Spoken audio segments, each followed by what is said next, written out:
yun mga boss, yung mga hindi pa nakakapag-follow dyan, mag-follow na. Let's go! So yan mga boss, balik tayo sa Vikings Age of Warlords. Gumawa ako ng bagong castle C3. Ito yung pasimula pag nagbago ka, ito yung nalabas sa'yo. Kahit saan server ka pumunta, nasa server 42 na pala to. So nagsimula ako dito is server 5. So ayan, bibigyan ka ng tutorial. Simple tutorial lang yan, basic na tutorial. Yan, naunahin nyo yung foods yan eh. Foods kailangan magbuo niya. Kailangan nyo sundin to hanggang matapos. Wala pa tong 3 minuto bago matapos tong tutorial dito sa umpisa. So kailangan lang i-follow para hindi maligaw. Tandaan na lang para hindi maligaw. Then yan, mga ano yan, mga outsider na mga refugees. Yan yung mga titira sa'yo. Mga civilian mo ba? Tawag na civilian. Pagpasok niyan, lalabas agad yan yung house. Ayan, house. Yung house na yan, yan yung nagpo-produce ng silver. Mga silvers. Yan. Mahirap hanapin ang silver dito kasi konti ang gathering nito. So, importante ang silver dyan. Importante rin naman lahat. Pero mas importante ang silver at mahirap hanapin. Then, pagkatapos nyan, pupunta ka sa barracks. Mag-build ka ng barracks. Yung barracks, yan yung dyan nagtitrain ng mga troops. Mga troops na nyo. Yan yung dyan kayo magtitrain. Yan yung nagsisilbing power na nyo or strength. Yan. Yan, level 1 troops pa lang yan. Maliit pala yun. 40 lang yata yung power nyo. Hanggang ano yan, troops yan hanggang troops 10. So, mahirap na. Mahirap kuhanan yan. Bago ka makapag-upgrade na troops, kailangan mo ng silver, kailangan mo ng tech point. Kailangan dumaan sa proseso ng pag-upgrade. Hindi ka pwede lumaktaw. Sunod-sunod yan. Kailangan, bago ka mag-castle, dapat lahat ng building sa loob ng castle, sa loob ng city mo maximum na bago ka mapunta sa castle. Then, ulitin lang ulit. Habang lumalakas ang level mo, lumalakas din ang power mo yan. Yan yung academy tawag dyan, academy. Yan yung nagpo-produce ng mga tech battle or tech point na kailangan mo para sa tech, yung parang pampalakas ng skill ng mga troops. So kailangan mo ng silver dyan. Malaki ang consumption ng silver dyan. Minsan, yan, silver, konti pa lang yan, hundreds pa lang yan sa level 1 na positioning. So positioning yung marching mo. Yan, maabot na ka na yan ng 6 marching. Max castle 30, 6 marching. Then bibili ka ng isa.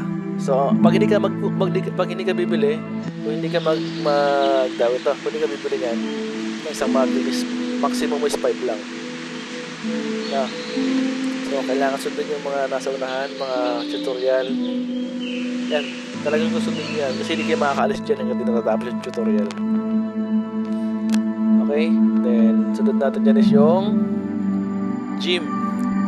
Gagawa tayo ng gym. Yung gym naman, ang napoproduce naman yan is mga militia. Yan yung libre troops yan na nag-generate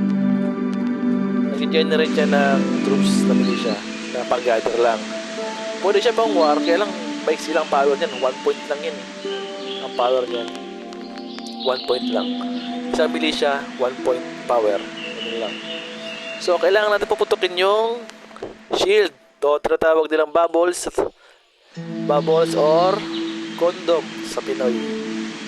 Papuputukin natin yan. Ang kailangan mo lang is umatak ka lang ng isang castle lang din.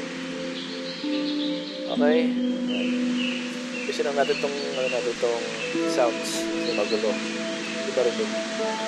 Okay, matagal ang margin niya kasi mababa pa ang marching time. Yan, habang nag-marching tayo, pumunta tayo sa mga main castle natin. Ayan, mga main castle yan. Main guild namin yan na nandyan sa server 42. Ito sinalihan ko. Pag sumali ka dyan, may makukuha kang 300 gold. 300 gold makukuha ko dyan. Bakit sumali ka lang, pag mag-newbie ka, pag sumali ka ng bagong guild, kahit saan guild, may 300 gold ka. May event ngayon dito, yung yung troops. Maganda na ito event na ito, every month yata may event sila dito lagi. So, Mag-active ko lang sa event dito, lulog, lalaki ka na agad dito. Ayan, kagaya niyan. First join alliance, meron kang 300. Lahat ng gagawin mo dito may reward.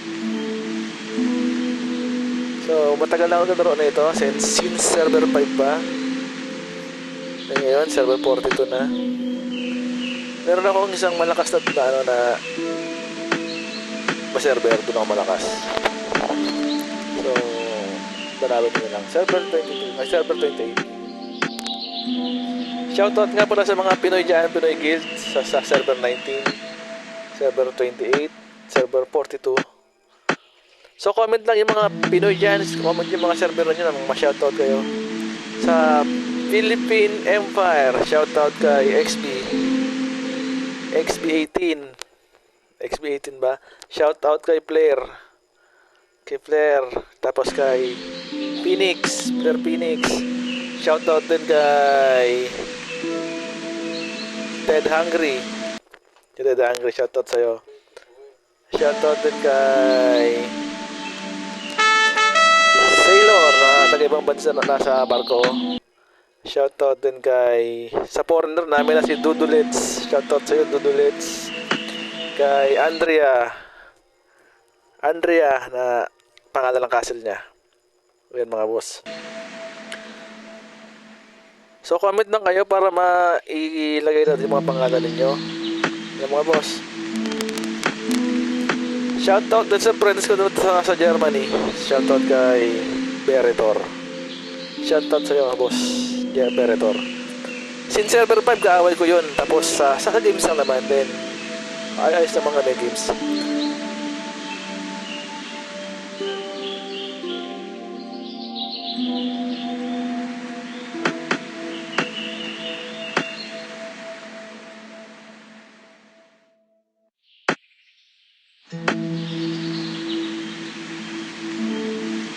So ayan mga boss, salamat sa pag-subscribe, comment, and follow. Happy viewing sa lahat. Salamat!